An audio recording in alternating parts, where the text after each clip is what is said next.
pose. And the pose is Gorgadadra pose. Basically, it appears to be that, well, if somebody has that type of mood and worships them in that type of mood, they can give it, you know. Well, everything in Bhakti is yeyatam prapadyante tam sataiva bhajamyam. And that shloka you'll find in Bhagavad Gita, that shloka you'll find in Chaitanya Charitamrita Madhya Lila chapter 22, way past 140, when in Sanatan Shiksha chapter, when Raganuga Bhakti Sadhana is described conclusively by Gauranga. So, as you surrender, they reward Lord rewards accordingly. And that is everywhere. That's everywhere. So, basically, this mood is basically hearing and chanting and singing. Chaitanya Charitamrita is sung. Chaitanya Bhagavata is sung. Srimad Bhagavatam is sung. Bhakti Rasamrita Sindhu is sung. Our scriptures and Gita, etc. are sung. Marathon's coming up. I remember once, I think I was in Cape Town. I was going out with the boys, you know. And I would hand a Bhagavad Gita to somebody. Because this is the song of God. I'll tell you how to sing. In America they had a saying, you know, saying that hum a few bars and we'll fake it, you know. Wasn't like that though. You know, I would just glance at the shloka and then I would just sing it, you know. You know, I'd sing the shloka. I think it was like 15 chapters or something. Nirmana moha jita sanga dosha adhyatma nitya avinavrita kamaha advanve vimukta sukhaduka sange agachantya muda paramavyayam tat. How much? 10 rand, you know? It's a Bhagavad Gita, it's 10 rand, you know? So the book distributors can know it, can learn it. When you're going to go out for the marathon, if you can, because sometimes the BBT doesn't print your favorite book, unfortunately. You know, and it's all that. And you're stuck with whatever's left in the go down, that's what you gotta pass out.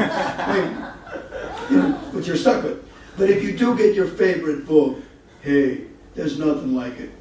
If you're passing out your favorite book that changed you, that really made a difference in your own personal life, then you feel good about handing it to somebody else. Okay? And Gita's like that. Sing along with us, you know. And you'll be surprised. You'll do a lot of books that way. Because it's basically after sales service.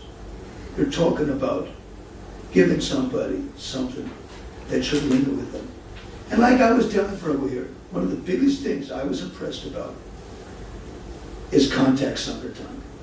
You get a bookmarker with every book, and you're asking them, did you like this book? Where did you get this book? What do you think? You know, whatever it is. All these other questions like that. And at the end, you got a blank piece of paper at the end of it where you stamp, this is my mobile number. If you've got a question about this book, ask me. And the brahmacharis, at least if you wanted to stay brahmachari, you didn't sell books to girls. You know, unless she was with her boyfriend, unless she was with another friend, like that. And you kept your buddy across the street within eye distance. They saw you. You saw them. You know, you always had a buddy within eyesight. That's important. You know, it's really psychological energy you get when having a buddy across the street. Now, unavoidably, you're going to have, you know, like, at least I know in the old days, when I was discussing about, you know, we doing parking lot Sankirtan or something, you know, the men are in the factories and the ladies are out there shopping, right? And they're shopping. So it's 90% ladies out there, you know, from, 10 o'clock to 5 o'clock, something, okay? So girls out there. If you got to hit up the girls, then make sure your buddy is within eyesight, okay? That's there. And they're in twos. If you're going to hit up a girl, make sure she's got a buddy with her. You know, you're not going to talk with her alone. Sorry. You know? And if you do that, if it's unavoidable, we didn't give a damn with our scored work. Sorry, Jack, we are not going to sell books to girls. I'm sorry. You know, well, your Sankirtan scores will go up. I'm sorry, I'm not going to risk my spiritual life. You know?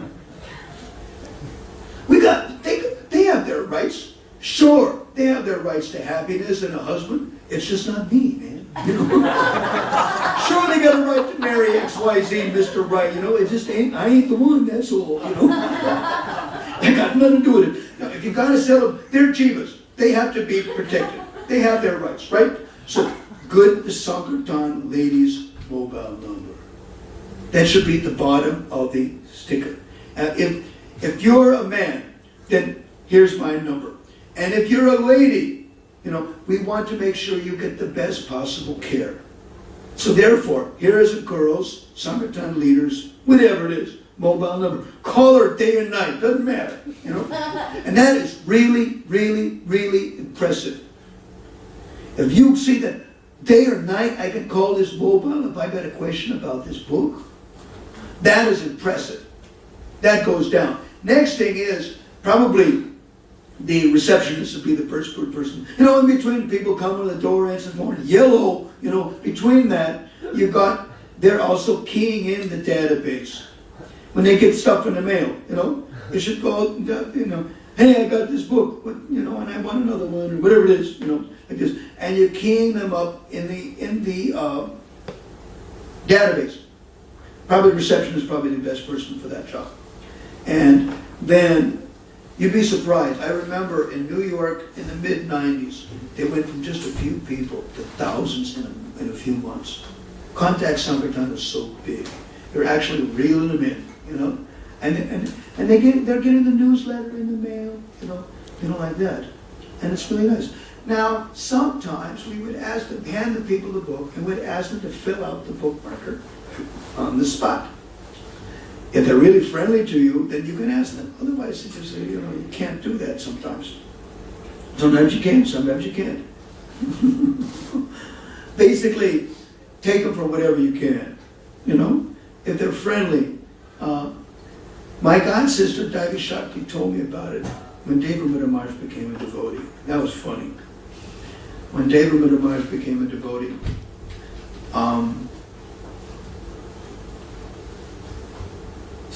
do you know that story? Yeah. It was funny. What happened was Devi Shakti Ma was doing Port Authority. Port Authority means thousands of people in a flash of an eye. That huge number of people in that transportation center. So at the end of the day, and her bhava was, I'm going to find somebody today and I'm going to soak them. I'm going to make a devotee. Her bhava was to make a devotee every day. That was her bhava. This is why I stated that Devi is one that you should definitely get to come to London. She's amazing. She is a man and a woman's body. She is astounding. Devi Shakti will shake this world when she says something. She's amazing. Anyway, it was getting the end of the day, and she had to go home soon. So she hit up this fellow from Yale University, young black guy from Yale University. And he said, ain't got any money, you know. And she was dissuaded by that at least. I remember it was Diwali in Vrindavan, and they were on different sides of the bus. So I was like an investigative journalist. What happened next? What happened next? Tell me what happened next. You know, what was going on. And they were like deja vu. They were going back in time. Well, that's far out. What went through your brain? You know, and both of them were telling where they were at. It was really funny. That's why I really liked the conversation a lot. And it happened and it was on Diwali Day. We were winging our way to the place where the Damodar Leela happened. On Diwali Day it happened. So we were going there. So what happened was, okay, I ain't got any money. That's okay. I got to go home anyway. So we'll take you in the subway to Grand Central Station, West Grand Central Station or something, some stop where he was there. And you can give a donation then, at home. Maharaj, what with your brain? He thought, my God, there's this girl I never met in my life before, and I'm going with her on the train, on the subway, halfway across town, and I'm going to give her a donation. God, what's going on? That's what he was telling me. And Ma, what went through your brain? Oh, you know, I'm just detached. I'm just thinking, let's drug and do something. I don't know. And so we went there. Then he was on the train. He's starting to get nervous. He's starting to think, sheesh, I don't know if I want my parents to see me with this girl. I don't know. What are they going to think?